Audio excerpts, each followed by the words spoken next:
สบายดีพี่น้องนี่อาแซ่บๆนี่หมวดน้องไส้พี่น้องสวนอยู่ให้คือเก่านี่อยู่หน้าพี่น้องมาเล่นอยู่น้องปลาพี่น้องมาแซ่บๆกับบ่าวมืดยิ้มชาแนลพี่น้อง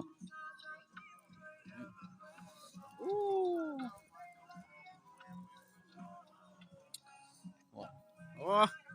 ใส่กับคนรอมันคักหมดแล้วพี่น้อง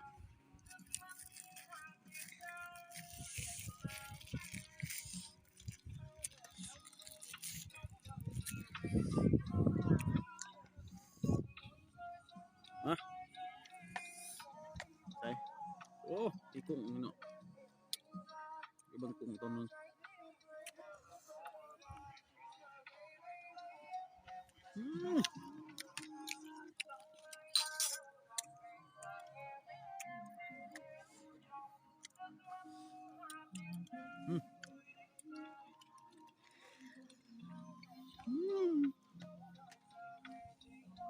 แล้วพี่น้อง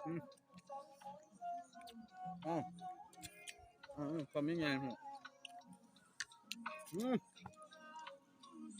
โอ้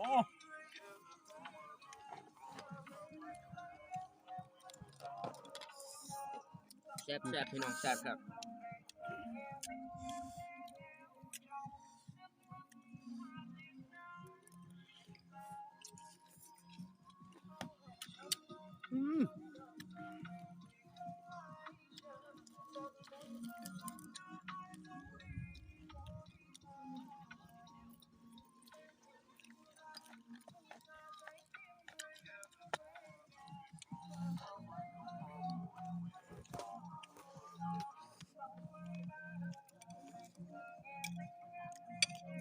เผ็ดเป็นเผ็ดตุ๊กกูต่ำก็ได้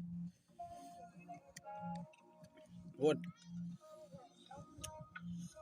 นี่แต่ตอนหมกเป็ด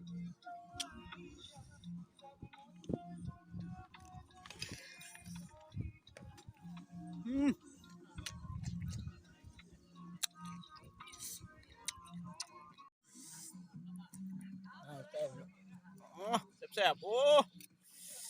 คักโหลดแล้วเห็นปะ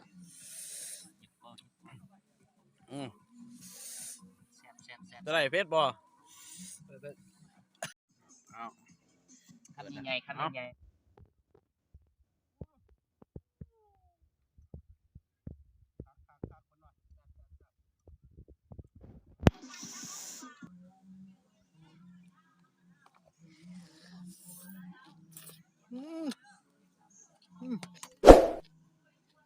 ครับพี่น้อง